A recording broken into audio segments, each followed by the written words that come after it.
বেজে উঠেছে আগমনীর বার্তা। প্রতিমা শিল্পী বাবার সাথে হাত মিলিয়ে প্রতিমা তৈরির সহযোগিতা করে চলেছে 9 বছরের দেবজিৎ। তেলিয়ামুড়ার কুমোরটুলি দেখা গেল এই চিত্র। আগমনীর বার্তা আকাশে বাতাসে। মূর্তিপাড়ায় মৃৎশিল্পীদের চরম ব্যস্ততা।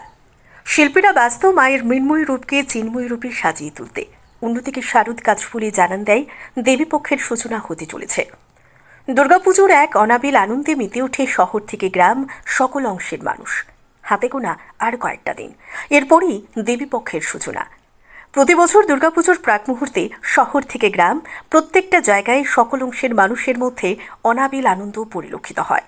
তাই তো কুমোরপাড়ায় শুরু হয়ে গেছে চরম ব্যস্ততা। এমনই দৃশ্য পরিলক্ষিত হয় তেলিয়ামুড়া নেতাজিনগর এলাকায়। মায়ের প্রতিমা তৈরিতে ব্যস্ত এক শিল্পী দীপক দেবনাথ জানান, অন্যান্য বছরের তুলনায় এবছর প্রতিমা পেয়েছেন বেশি, তবে বন্যার কারণে দামের ক্ষেত্রে অনেকটা ছাড় দিয়েছেন। এরপরও প্রতিমা দিয়ে লাভবান হবেন বলেও জানান তিনি। শিল্পী দীপক দেবনাথের বাড়িতে গিয়ে একটি সুন্দর দৃশ্যের দেখা মিলল। 9 বছরের দেবজিৎ বাবা দীপক দেবনাথের সাথে একেবারে সমান তালে কাঁধে কাঁধ মিলিয়ে দুর্গা প্রতিমা তৈরি করছে। দেবজিতের সাথে কথা বলে জানা গেছে, নিছক আগ্রহের বশে ছোট থেকেই মূর্তির কাজে বাবার সাথে থাকে, তবে এবছর সে নিজে সম্পূর্ণ একা একটি মূর্তি তৈরি করেছে বলেও জানা গেছে। আগামী দিনে দেবজিতের মতো কিশোর তরুণদের দেখানো পথে মৃৎশিল্প আরও অনেকটা এগিয়ে যাক, প্রত্যাশা এখানেই।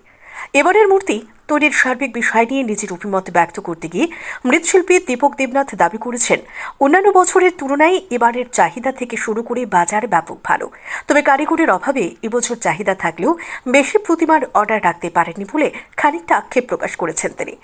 তবে বাকি অন্যান্য মূর্তি কারিগরদের মতো দীপকবাবু আশা প্রকাশ করেছেন, সকলের সার্বিক সহযোগিতায় ভর করে এবার শারদ উৎসব সাফল্যমণ্ডিত হবে। এদিকে মহকুমার অন্যতম ক্ষুদে মৃৎশিল্পী হিসেবে যেভাবে দেবজিৎ উঠে আসছে, তা থেকে অন্তত ইতিবাচক একটা বার্তা আমরা পেতেই পারি। আগামী দিনেই দেবজিতের দেখানো পথেই মৃৎশিল্পীদের বিকাশ সাধন হবে। তেলিয়ামুড়া থেকে নিজস্ব প্রতিনিধি রিপোর্ট, নবীন ত্রিপুরা। দীপক দেবনাথ, আমাকে সবাই নতুন আগে পরিচিত। তেলিয়ামুড়া নেতাজিনগর 8 নম্বর ওয়ার্ড। 30 বছর ধরে মূর্তি ব্যবসা করে আসছি, আজকে পর্যন্ত আছে। এই বছর তো মূর্তি চাই, যা গেছে এবার করুন অনেক বেশি। আমরা তো এবার অনেক মূর্তি পেয়েছিলাম, প্রায় 20টা মূর্তির মধ্যে অর্ডার পেয়েছিলাম।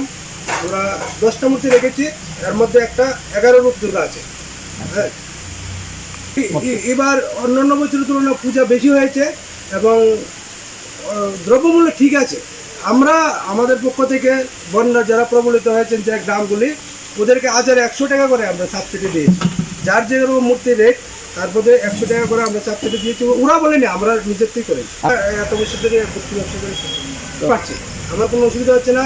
আমার ছেলেমেয়েরা ইংলিশ মিডিয়াম পড়ছে, ওদেরকে পড়াচ্ছি। আমার যারা স্টাফ আছে ওদেরকে বেতন দিচ্ছি এবং আমি সর্বত্র কাম করে যাচ্ছি।